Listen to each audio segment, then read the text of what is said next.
خیرکم من تعلم القرآن وعلمہ، تم میں سے بہترین شخص وہ ہے جو قرآن سیکھے اور سکھائے۔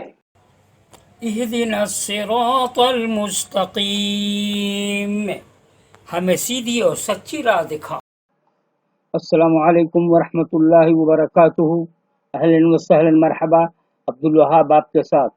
حسب معمول آج میں آپ لوگوں کے سامنے سورہ الانعام آیت نمبر 133 سے 143 تک کی تلاوت کروں گا انشاءاللہ تعالی۔ وہاں تک کہ میں نے مطالعہ کر لیا ہے۔ آج اس میں بہت ہی اہم باتیں کی گئی ہیں ان آیات میں۔ وہ یہ ہے کہ عربوں میں رواج تھا کہ اللہ تعالیٰ کو مانتے بھی تھے اور بتوں کو بھی مانتے تھے، اور جب کوئی فصل وغیرہ کرتا تھا تو وہ حصہ بانٹ دیا کرتے تھے۔ تو اگر اچھا فصل، بہترین فصل بتوں کے حق میں آ جاتا ہے تو چھوڑ دیتے تھے، لیکن اللہ تعالیٰ کے حق میں آتا تھا تو وہ بے ایمانی کر لیا کرتے تھے اور بتوں کے اوپر چڑھا دیتے تھے۔ اس طرح کا غضب رواج تھا۔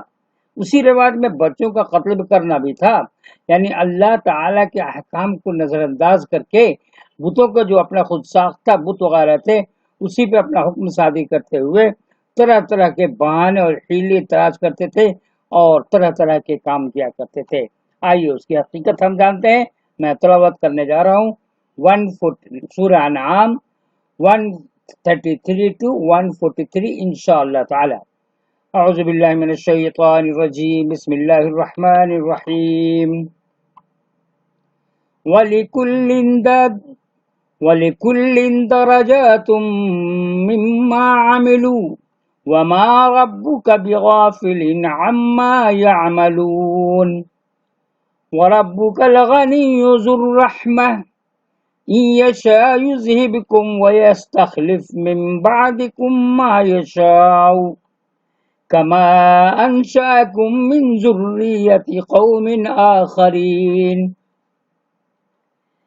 إِنَّمَا تُوعَدُونَ لَآتٍ وَمَا أَنتُم بِمُعْجِزِينَ قُلْ يَا قَوْمِ اعْمَلُوا عَلَى مَكَانَتِكُمْ إِنِّي عَامِلٌ فَسَوْفَ تَعْلَمُونَ مَن تَكُونُ لَهُ عَاقِبَةُ الدَّارِ إِنَّهُ لَا يُفْلِحُ الظَّالِمُونَ۔ آئیے ترجمہ دے۔ اور ہر شخص کا درجہ ہے اس کے عمل کے لحاظ سے، اور تمہارا رب لوگوں کے اعمال سے بے خبر نہیں، اور تمہارا رب بے نیاز رحمت والا ہے۔ اگر وہ چاہے تو تم سب کو اٹھا لے اور تمہارے بعد جس کو چاہے تمہاری جگہ لے آئے، جس طرح اس نے تم کو پیدا کیا دوسروں کی نسل سے۔ جس چیز کا تم سے وعدہ کیا جا رہا ہے وہ آ کر رہے گی، اور تم خدا کو عاجز نہیں کر سکتے ہو۔ کہو اے لوگو، تم عمل کرتے رہو اپنی جگہ پر، میں بھی عمل کر رہا ہوں۔ تم جلد ہی جان لوگے کہ انجام کار کس کے حق میں بہتر ہوتا ہے۔ یقیناً ظالم کبھی فلاح نہیں پا سکتے۔ فلاح مانے کامیابی۔ تفسیر۔ دنیا کی زندگی میں ہم دیکھتے ہیں کہ ایک شخص اور دوسرے شخص کے مرتبے میں فرق ہوتا ہے۔ یہ فرق ٹھیک اس تناسب سے ہوتا ہے جو ایک آدمی اور دوسرے آدمی کی جد و جہد میں پایا جاتا ہے۔ کسی آدمی کی دانشمندی، اس کی محنت، مصلحتوں کے ساتھ اس کی رعایت جس درجہ ہوتی ہے اسی درجہ کی کامیابی اس کو یہاں حاصل ہوتی ہے۔ ایسا ہی معاملہ آخرت کا بھی ہے۔ آخرت میں درجات اور مقامات کی تقسیم ٹھیک اسی تناسب سے ہوگی جس تناسب سے کسی آدمی نے دنیا میں اس کے لیے عمل کیا ہے۔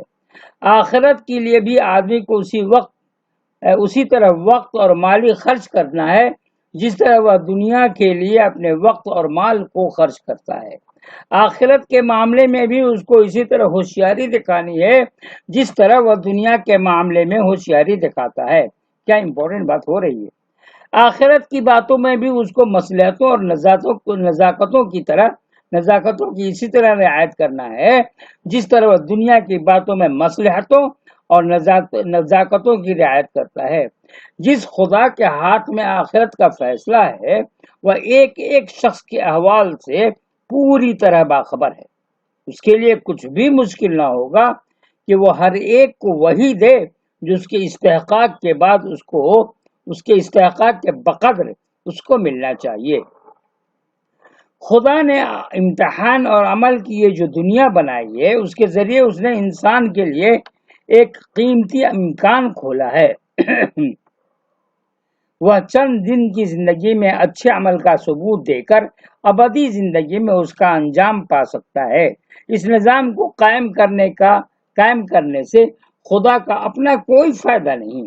موجودہ لوگ اگر اس کے تخلیقی منصوبہ کو قبول نہ کریں تو خدا کو اس کی پرواہ نہیں ہے، وہ ان کی جگہ دوسروں کو اٹھا سکتا ہے جو اس کے تخلیقی منصوبہ کو مانے اور اپنے آپ کو اس کے ساتھ شامل کریں، حتیٰ کہ وہ ریگستان کے ذروں اور درخت کے پتوں کو اپنے وفادار بندوں کی حیثیت سے کھڑا کر سکتا ہے۔ ایک ایسی دنیا جو سراسر حق اور انصاف پر قائم ہو، وہاں ظالموں اور سرکشوں کو چھوٹ ملنا خود ہی بتا رہا ہے کہ یہ چھوٹ کوئی انعام نہیں ہے، بلکہ ان کو ان کے آخری انجام تک پہنچانے کے لیے ہے۔ جو شخص حق کو ماننے سے انکار کرتا ہے اور اس کے باوجود بظاہر اس کا کچھ نہیں بگڑتا، اس کو اس صورتحال پر خوش ہونا چاہیے۔ اس صورتحال پر خوش نہیں ہونا چاہیے۔ یہ حالت سراسر وقتی ہے۔ بہت جلد وہ وقت آنے والا ہے جبکہ آدمی سے وہ سب کچھ چھین لیا جائے جس کے بل پر وہ سرکشی کر رہا ہے، اور اس کو ہمیشہ کے لیے ایسی بربادی میں ڈال دیا جائے جہاں سے کبھی اس سے نکلنا ممکن نہ ہو، جہاں نہ وہ دوبارہ عمل کا موقع ہو اور نہ اپنے عمل کے انجام سے اپنے آپ کو بچانے کا موقع ملے۔ وَجَعَلُوا لِلَّهِ مِمَّا زَرَعَ مِنَ الْحَرْثِ وَالْأَنْعَامِ نَصِيبًا فَقَالُوا هَذَا لِلَّهِ بِزَعْمِهِمْ وَهَذَا لِشُرَكَائِنَا فَمَا كَانَ لِشُرَكَائِهِمْ فَلَا يَصِلُ إِلَى اللَّهِ وَمَا كَانَ لِلَّهِ فَهُوَ يَصِلُ إِلَى شُرَكَائِهِمْ سَاءَ مَا يَحْكُمُونَ۔ وَكَذَلِكَ زَيَّنَ لِكَثِيرٍ مِّنَ الْمُشْرِكِينَ قَتْلَ أَوْلَادِهِمْ شُرَكَاؤُهُمْ لِيَرْدُوهُمْ وَلِيَلْبَسُوا عَلَيْهِمْ دِينَهُمْ وَلَوْ شَاءَ اللَّهُ مَا فَعَلُوهُ فَذَرْهُمْ وَمَا يَفْتَرُونَ۔ ترجمہ: اور خدا نے جو کھیتی اور چوپائے پیدا کیے اس میں سے انہوں نے خدا کا کچھ حصہ مقرر کیا ہے، پس وہ کہتے ہیں کہ یہ حصہ اللہ کا ہے ان کے گمان کے مطابق، اور یہ حصہ ہمارے شریکوں کا ہے۔ پھر جو حصہ ان کے شریکوں کا ہوتا ہے وہ تو اللہ کو نہیں پہنچتا، اور جو حصہ اللہ کے لیے ہے وہ ان کے شریکوں کو پہنچ جاتا ہے۔ کیسا برا فیصلہ ہے جو یہ لوگ کرتے ہیں۔ اور اس طرح بہت سے مشرکوں کی نظر میں ان کے شریکوں نے اپنی اولاد کے قتل کو خوشنما بنا دیا ہے تاکہ ان کو برباد کریں اور ان پر ان کے دین کو مشتبہ بنا دیں، اور اگر اللہ چاہتا تو وہ ایسا نہ کرتے، پس ان کو چھوڑ دو کہ اپنی افطرا میں لگے رہیں۔ آئیے تفسیر دیکھتے ہیں۔ مشرکین میں یہ رواج تھا کہ وہ فصل اور مویشی میں سے اللہ کا اور بتوں کا حصہ نکالتے۔ اگر وہ دیکھتے کہ خدا کے حصے کا جانور یا غلہ اچھا ہے تو اس کو بدل کر بتوں کی طرف کر دیتے، مگر بتوں کا اچھا ہوتا تو اس کو خدا کی طرف نہ کرتے۔ پیداوار کی تقسیم کے وقت بتوں کے نام کا کچھ حصہ اتفاقاً اللہ کے حصے میں مل جاتا تو اس کو الگ کر کے بتوں کی طرف لوٹا دیتے، اور اللہ کے نام کا کچھ حصہ بتوں کی طرف چلا جاتا تو اس کو نہ لوٹاتے۔ اسی طرح اگر کبھی نظر نیاز کا غلہ خود استعمال کرنے کی ضرورت پیش آ جاتی تو وہ خدا کے حصہ لے لیتے مگر بتوں کے حصہ کو نہ چھوتے۔ وہ ڈرتے تھے کہ کہیں کوئی بلا نہ ہو جائے کوئی بلا نازل ہو جائے۔ کہنے کے لیے وہ خدا کو مانتے تھے مگر ان کا اصل یقین اپنے بتوں کے اوپر تھا۔ حقیقت یہ ہے کہ آدمی محسوس بتوں کو اسی لیے گھڑتا ہے کہ اس کو غیر محسوس خدا پر پورا بھروسہ نہیں ہوتا، یعنی خدا پر بھروسہ نہیں ہوتا۔ یہی حال ہر اس شخص کا ہوتا ہے جو زبان سے تو اللہ کو مانتا ہو مگر اس کا دل اللہ کے سوا کہیں اور اٹکا ہوا ہو، اور یہ مسلمانوں میں بھی ہے۔ یعنی کیا؟ سیڑھی پہ چڑھنا تب خدا کے پاس جانا۔ یہی حال ہر اس شخص کا ہوتا ہے جو زبان سے تو اللہ کو مانتا ہو مگر اس کا دل اللہ کے سوا کہیں اور اٹکا ہوا ہو۔ جو لوگ کسی زندہ یا مردہ ہستی کو، بہت امپورٹنٹ آپ سنیں گے، آپ لوگ ان باتوں کو عام کیجیے مسلمانوں میں، اس لیے کہ مسلمانوں میں یہ خرابیاں پیدا ہو گئی ہیں، اللہ خیر کرے۔ جو لوگ کسی زندہ یا مردہ ہستی کو اپنی عقیدتوں کا مرکز بنا لے، ان کا حال بھی یہی ہوتا ہے کہ جو وقت ان کے یہاں خدا کی یاد کا ہے اس میں تو وہ اپنے شریک کی یاد کو شامل کر لیتے ہیں، مگر جو وقت ان کے نزدیک اپنے شریک کی یاد کا ہے اس میں خدا کا تذکرہ انہیں گوارا نہیں ہوتا۔ شیفتگی اور وارفتگی کا جو حصہ ہے، اپنے آپ کو یہ کر دینا، دے دینا، شیفتگی اور وارفتگی کا حصہ خدا کے لیے ہونا چاہیے، اس کا کوئی جز و بآسانی اپنے شریکوں کو دے دیں گے، مگر اپنے شریک کے لیے وہ شیفتگی اور وارفتگی کو ضروری سمجھتے ہیں، اس کا کوئی حصہ کبھی خدا کو نہیں پہنچے گا۔ جو مجلس خدا کی عظمت و کبریائی بیان کرنے کے لیے منعقد کی جائے اس میں ان کے شریکوں کی عظمت و کبریائی کا بیان تو کسی نہ کسی طرح داخل ہو جاتا ہے۔ اللہ معاف کرے ایسے لوگوں سے، اللہ تعالیٰ ان کے گناہوں کو معاف کر دیں۔ دیکھیں یہاں سے پھر سے پڑھتا ہوں، جو مجلس خدا کی عظمت و کبریائی بیان کرنے کے لیے منعقد کی جائے اس میں ان کے شریکوں کی عظمت و کبریائی کا بیان تو کسی نہ کسی طرح داخل ہو جائے گا، مگر جو مجلس اپنے شریکوں کی عظمت و کبریائی کا چرچا کرنے کے لیے ہو وہاں خدا کی عظمت و کبریائی کا کوئی گزر نہ ہوگا۔ آئیے دیکھتے ہیں آگے۔ ان شریکوں کی اہمیت کبھی ذہن پر اتنا زیادہ غالب آتی ہے کہ آدمی اپنی اولاد تک کو اس کے لیے نثار کر دیتا ہے۔ اپنی اولاد کو خدا کے لیے پیش کرنا ہو تو وہ پیش نہیں کرے گا، مگر اپنے شریکوں کی خدمت میں انہیں دعوت دینا ہو تو بخوشی اس کے لیے آمادہ ہو جاتا ہے۔ اس قسم کی تمام چیزیں خدا کے دین کے نام پر کی جاتی ہیں مگر حقیقتاً وہ افطرا ہیں، گڑی ہوئی باتیں، کیونکہ یہ ایک ایسی چیز کو خدا کی طرف منسوب کرنا ہے جس کو خدا نے کبھی تعلیم نہیں دی۔ تھوڑا سا اور وَقَالُوا هَٰذِهِ أَنْعَامٌ وَحَرْثٌ حِجْرٌ لَا يَطْعَمُهَا إِلَّا مَن نَّشَاءُ بِزَعْمِهِمْ وَأَنْعَامٌ حُرِّمَتْ ظُهُورُهَا وَأَنْعَامٌ لَّا يَذْكُرُونَ اسْمَ اللَّهِ